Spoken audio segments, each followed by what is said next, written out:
Hello बच्चों, let's have a look at the question. Question दिया है which Mendelian idea is depicted bye a cross in which the F1 generation resemble the both parent. हमें बताना है वो कौन सा आइडिया है मेंडेलियन इनहेरिटेंस का जिसमें कि F1 जनरेशन पेरेंट्स को जो है वो सेम होती है।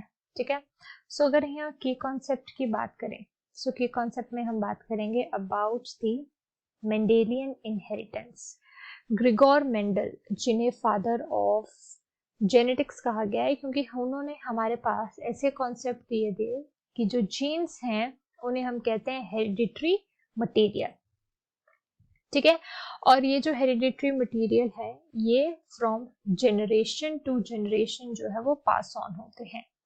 अब इन्होंने कुछ कॉन्सेप्ट्स दिए थे जैसे law of dominance, law of segregation, law of independent assortment. अगर हम बात करें लॉ ऑफ डोमिनेंस की, सो लॉ ऑफ डोमिनेंस में ये कहा गया था कि हमारा जो जीन होता है इसकी दो अल्टरनेट फॉर्म्स होती हैं और उन्हें कहा जाता है एलील्स। और ये जो एलील्स हैं उसमें से जो अपने आप को एक्सप्रेस कर सकता है उसे कहते हैं डोमिनेंट जीन, एंड जो एक्सप्रेस नहीं कर सकता उसे कहते हैं रिसेसिव जीन। जैसे हाइट का हमारे पास हो जाता है टॉल एंड ड्वार्फ। ठीक है, अब यहाँ पे सिचुएशन दी गई है कि जिसमें F1 जनरेशन है वो बोथ पेरेंट्स के साथ जो है वो कंपेयर होगा। ठीक है, तो इस चीज को हम कहते हैं को डोमिनेंस।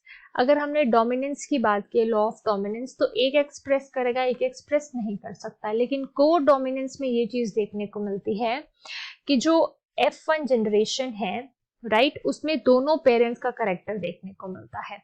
जैसे कि एक हमारे पास यहाँ है व्हाइट काउ एंड दूसरी है यहाँ पे रेड काउ। ठीक है, इस तरीके से हम इनका जीनोटाइप लिखेंगे।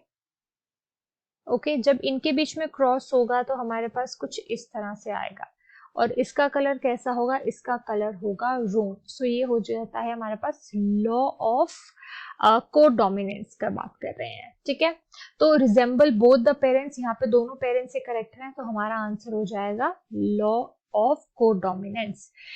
यहाँ पे कोडोमिनेंस का होगा, डोमिनेंस नहीं हो सकता, इनहेरिटेंस ऑफ जीन नहीं है, इनकम्प्लीट डोमिनेंस में यानी कि जीन जो है वो खुद को एक्सप्रेस नहीं कर सकता है। So I hope you understood the question well, thank you.